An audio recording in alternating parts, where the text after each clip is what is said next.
जब हम उत्पत्ति में देखते हैं, जब वो जो कि आज हमारा पहला पार्ट भी था, कि ये जो परमेश्वर ने जब स्त्री और पुरुष को बनाया था, तो उसने दोनों को एक बराबर बनाया, एक समान बनाया। और अगर हम 27वीं आयत पढ़े तो उसमें लिखा हुआ है, पहले बाप की 27 आयत, तब परमेश्वर ने मनुष्य को अपने स्वरूप के अनुसार उत्पन्न किया, अपने ही स्वरूप के अनुसार परमेश्वर ने उसको उत्पन्न किया, नर और नारी करके उसने मनुष्य की सृष्टि की। और जब हम देखते हैं परमेश्वर ने स्त्री और पुरुष को बनाया और उसने उनको एक अधिकार दिया, समानता से उनको कहा। और यहाँ पे हम पढ़ते भी हैं कि परमेश्वर ने उनको अपने स्वरूप अनुसार बनाया और उनको स्त्री और पुरुष करके उनकी सृष्टि की। लेकिन उसके बाद हम देखते हैं जब उनको वहाँ स्वर्ग से उस जगह से निकाल दिया गया था, और उसके बाद जब हम देखते हैं कि जो स्त्री और पुरुष है उसमें मतभेद आ गया, पुरुष ज़्यादा डोमिनेट हो गए, स्त्रियों उनके अंडर में हो गई। और वो चीज़ हम आज तक देखते आ रहे हैं कि हमारे समाज में भी हम देखते हैं कि कई घरों में औरतों को बोलने का अधिकार नहीं दिया जाता है, उनकी सुनी नहीं जाती है, या उनको उनका जो भी उनका मन होता है उसके द्वारा उस काम नहीं होते हैं। जो आदमी की जो मर्जी होती है वो परिवार में चलती है। तो वो चीज़ को हम देखते आ रहे हैं। और आज जब हमारा जो विषय है वो है कि परमेश्वर ने स्त्री और पुरुष को अपने स्वरूप में एक समान बनाया। तो उनको जब ये परमेश्वर ने उनकी सृष्टि की और उनको एक समान बनाया, और आज जब हम उस विषय पे ध्यान देते हैं तो उसमें हम देखते हैं कि सबसे पहले जैसे अभी हमने उत्पत्ति में देखा कि परमेश्वर ने उनकी सृष्टि की और एक उनको अपने स्वरूप में बनाया और स्त्री पुरुष करके बनाया। तो हम दो तीन चीज़ें इसमें हम देखते हैं। पहली है कि परमेश्वर ने उनको अपने स्वरूप में बनाया, उनको स्त्री पुरुष करके बनाया, उनको ये अधिकार दिया या उनको ये आशीष दी कि पृथ्वी, परमेश्वर ने उनको ये आशीष दी और उनसे कहा फलो फूलो और पृथ्वी पर फल भर जाओ और उनको अपने वश में कर लो। तो ना केवल परमेश्वर ने उनको फल फूलने की आज्ञा दी, बल्कि जो पृथ्वी थी जिसकी सृष्टि परमेश्वर ने की थी उसको उनके वश में कर दिया। और आगे हम पढ़ते हैं, और समुद्र की मछलियां तथा आकाश के पक्षियों और पृथ्वी पर रेंगने वाले सब जंतुओं पर अधिकार रखो। तो ये सारी चीज़ें परमेश्वर के द्वारा जो आदम और हव्वा थे, जो स्त्री और पुरुष परमेश्वर ने बनाए थे, उनको ये बराबरी का अधिकार दिया गया। हम यहाँ नहीं पढ़ते हैं कि परमेश्वर ने आदम को ये बात बोली कि तू जाके उनको अधिकारी कर या तू उनके ऊपर अधिकार कर, और लेकिन उसने यहाँ पे ये बात दोनों को बोली। तो परमेश्वर की नज़र में दोनों एक समान थे, दोनों बराबर थे।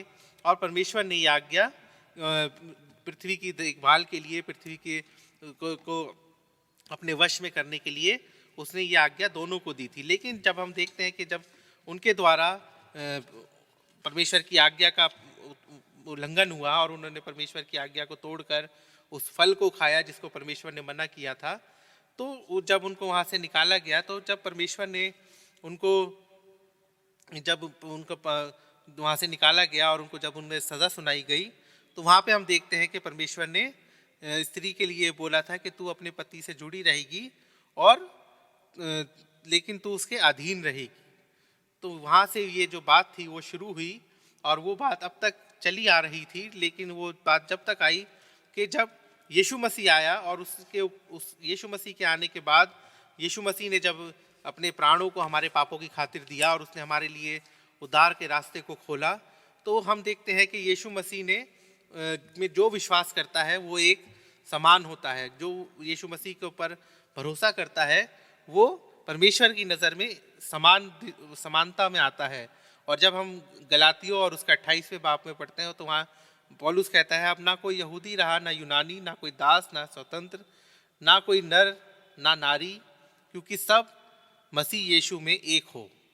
तो यहाँ पे यीशु मसीह के आने के बाद उसके जान देने के बाद और उसके पुनरुत्थान के बाद जब उसने हमारे लिए उद्धार का रास्ता तैयार किया, तो वो हम सब उसके नज़र में, परमेश्वर की नज़र में एक हो गए। वो हमें यीशु मसीह के द्वारा एक होने का अधिकार मिला। और आगे हम पढ़ते हैं, वहाँ लिखा है, और यदि तुम मसीह के हो तो अब्राहम के वंश और प्रतिज्ञा के अनुसार वारिस भी हो। तो जो आज जो स्त्री पुरुष कहें या जो भी लोग हैं, आज हम परमेश्वर के वारिस में एक हैं।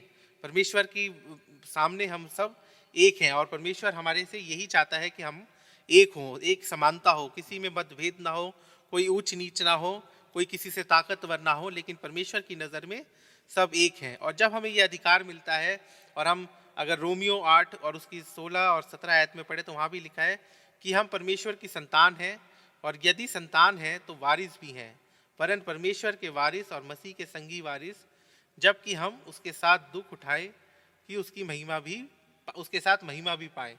तो ये परमेश्वर चाहता है कि अगर हम उसके वारिस बनते हैं तो हम सब एक समान हैं, कोई ऊंचा नीचा नहीं है, सब लोग एक बराबर है परमेश्वर की नज़र में, और परमेश्वर के राज्य में हम सब एक हैं। और चाहे वो स्त्री हो, चाहे वो पुरुष हो।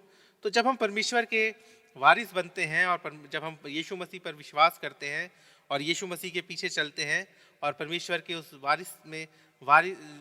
मिरास में जिसकी प्रॉमिस परमेश्वर हमें वचन में करता है, उसके जब हमें वारिस बनने के लिए हमें क्या क्या करना होता है, तो सबसे पहली चीज़ हम देखते हैं कि हमें पवित्र बनना है। परमेश्वर जिस तरह से पवित्र था, यीशु मसीह जिस तरह से पवित्र था, वो आया, उसने इंसानों का रूप लिया, और उसने हम इंसानों के बीच में जो हम सब पापी हैं वो रहा, लेकिन वो हमें उसके ऊपर कोई कलंक नहीं लगा, उसका जीवन जो था एकदम शुद्ध था।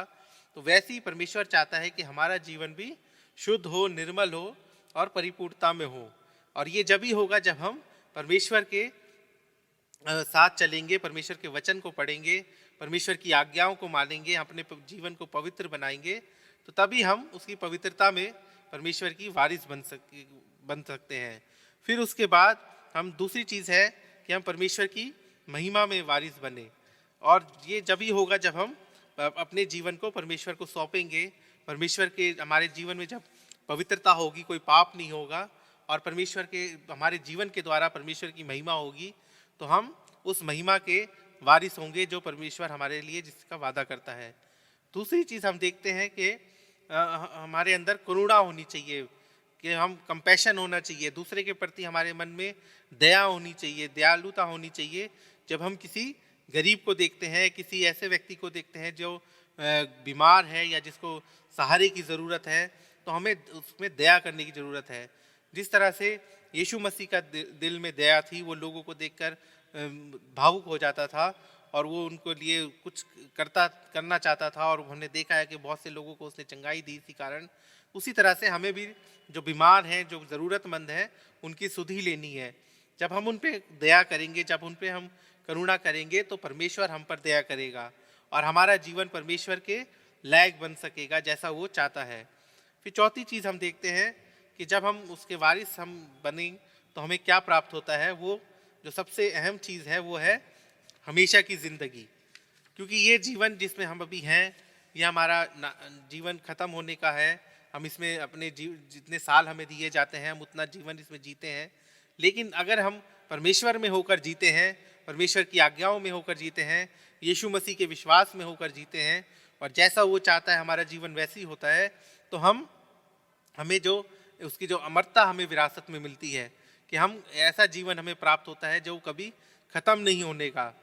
कितने भी साल हम परमेश्वर के साथ रहेंगे, अनगिनत साल हम परमेश्वर के साथ रहेंगे, और वो समय कभी ख़त्म नहीं होगा।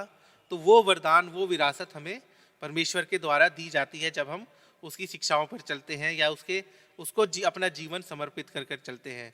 तो हमें जब परमेश्वर की जो विरासत है, परमेश्वर की जो मिरास है, उसमें अगर हमें सहभागी होना है, वो सबके लिए एक समान है।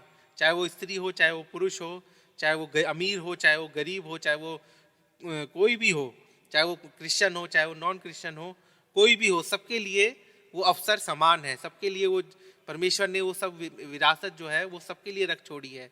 और जो कोई उसके बेटे पे विश्वास करता है वो नाश नहीं होगा परंतु अनंत जीवन पाएगा। तो अगर हमें वो अनंत जीवन चाहिए, वो विरासत चाहिए, वो महिमा चाहिए, वो जो परमेश्वर के साथ रहकर जो हमें पवित्रता मिलेगी वो चाहिए, तो हमें अपने जीवन को परमेश्वर के लायक बनाना होगा। और जब हम परमेश्वर के लायक अपने जीवन को बनाते हैं तो हम उसके वारिस कहलाने के लायक अपने आप को बनाते हैं। तो हमें इसके लिए परमेश्वर को अपने जीवन में रूल करना देना होगा। परमेश्वर जैसा चाहे हमारे जीवन को वैसा इस्तेमाल करे। हम ये ना सोचें कि आज हम थोड़ी देर परमेश्वर के साथ रहें, फिर थोड़ी देर हम दूसरे दुनियावी जीवन को भी उसमें भी आनंद लें। हमें ऐसा नहीं करना होगा। अब जब एक बार हम अपने जीवन को परमेश्वर को समर्पित करते हैं तो हमें और बातों को भूलना होगा, और फिर जैसा परमेश्वर चाहे, जैसा जहाँ चाहे हमें वो इस्तेमाल करना चाहे, तो हमें उसके लिए तैयार रहना होगा। और जिस प्रकार से यीशु मसीह इस संसार में रहे, उसने दुख उठाया और वो हर दुख उठाने के लिए तैयार था, उसी तरह से हमें भी उस सफरिंग को सहने के लिए, उस दर्द को सहने के लिए, उस परेशानियों को सहने के लिए अपने आप को तैयार रखना होगा। क्योंकि जिस तरह से यीशु मसीह का जीवन था, वो परमेश्वर का पुत्र होते हुए भी उसने जीवन में इतना दुख उठाया, यहाँ तक कि जब वो मरा उसको इतना दुख मिला। तो वो ही अगर हम अपना जीवन उसको देते हैं, तो हमें भी कोई ऐसी बात नहीं है कि अगर हम सोचे कि हम क्रिश्चियन बन गए और हमने मसीह को अपना लिया है तो हमारा जीवन एक फूलों की सेज की तरह होगा। ऐसा नहीं है, हमें कांटों की राह पर चलना होगा, क्योंकि शैतान ये नहीं चाहता कि हम अपना जीवन परमेश्वर को दे। तो वो उससे हमें दूर करने के लिए हर प्रकार की परेशानियां, हर प्रकार की तकलीफ हमारे जीवन में लाएगा, आजमाइशें लेके आएगा। उन सब चीज़ों का सामना हमें करना है। जिस तरह से उसने यीशु मसीह को आजमाया, उसको नहीं छोड़ा, तो वो हमें कैसे छोड़ देगा। तो हमें उन सब चीज़ों के लिए तैयार रहना है। और अगर हम उन सब चीज़ों से पार पा जाते हैं, उन सब चीज़ों को से विजय प्राप्त कर लेते हैं, परमेश्वर की सहायता से उन चीज़ों को अपने जीवन में आने नहीं देते हैं, तो वो जो फिर उसके बाद जो हमें विरासत मिलेगी, जो इनाम मिलेगा, वो इस सारे दुखों के आगे इतना बड़ा होगा कि हमें वो सब लगेगा कि ये हमने इतना जो दुख उठाया या हमने इतनी तकलीफ जो सही परमेश्वर के लिए, वो तो कुछ भी नहीं थी, हम तो उससे भी ज़्यादा सह लेते अगर हमें ये पता हो है कि हमें उसके बाद हमें क्या मिलने वाला है। तो हम सब अपने आप को तैयार करें। हम सब परमेश्वर की नज़र में बराबर हैं। परमेश्वर ने हम सब की सृष्टि खुद की है, हमें अपने स्वरूप में बनाया है। तो कोई छोटा बड़ा नहीं है, कोई आगे पीछे नहीं है, कोई अमीर गरीब उसकी नज़र में नहीं है। हम सब उसकी नज़र में बराबर हैं और वो हमसे समान प्रेम करता है। वो हमें समान अवसर दे रहा है कि हम किस तरह से अपने जीवन को ढालें कि हम उसकी उस अमरता में, उस विरासत में वारिस बन सकें। तो वो हम सबको चाहता है। वो नहीं चाहता कि कोई भी नाश हो, बल्कि हर एक जन उस अनंत जीवन को प्राप्त करे। तो अब हमारा फर्ज है, हमारी इच्छा है, हमारा काम है कि हम उसको किस प्रकार प्राप्त करते हैं। परमेश्वर जो हमारे जीवन से चाहता है, उन बातों को हम कैसे पूरा करते हैं। तो वो चीज़ हमारे ऊपर परमेश्वर ने छोड़ी है कि हमें वो विरासत चाहिए कि नहीं चाहिए, तो वो अनंत जीवन को हमें प्राप्त करना है कि नहीं करना है। तो वो परमेश्वर ने उसको लेने की जो जिम्मेदारी है वो हमें दी है। तो हमें उसकी तरफ कदम बढ़ाना पड़ेगा। अगर हम उसकी तरफ एक कदम बढ़ाते हैं, तो 10 कदम बढ़ाकर हमारे पास आएगा और हमें थामेगा। तो हमें कदम बढ़ाने की ज़रूरत है, हमें परमेश्वर को अपने जीवन में लाने की ज़रूरत है, अपना जीवन परमेश्वर को सौंपने की ज़रूरत है। आइए हम प्रार्थना करें। हे सर्वशक्तिमान दयालु परमेश्वर, धन्यवाद करते हैं आज के दिन के लिए। धन्यवाद करते हैं आपके अपार प्रेम के लिए परमेश्वर, जो आपने हम इंसानों से किया परमेश्वर, और हम सबको ना केवल अपनी शक्ल सूरत पर बनाया, बल्कि परमेश्वर अपने राज्य के वारिस होने का अधिकारी भी दिया परमेश्वर। तो हम सबको उसके अधिकार को प्राप्त करने के लिए तैयार कीजिए परमेश्वर। हमारे मार्गों को सीधा कीजिए, अपनी तरफ लेके आइए परमेश्वर, ताकि हम उस मिरास में आपके सहभागी हो सके परमेश्वर, जो आपने हमारे लिए रख छोड़ी है।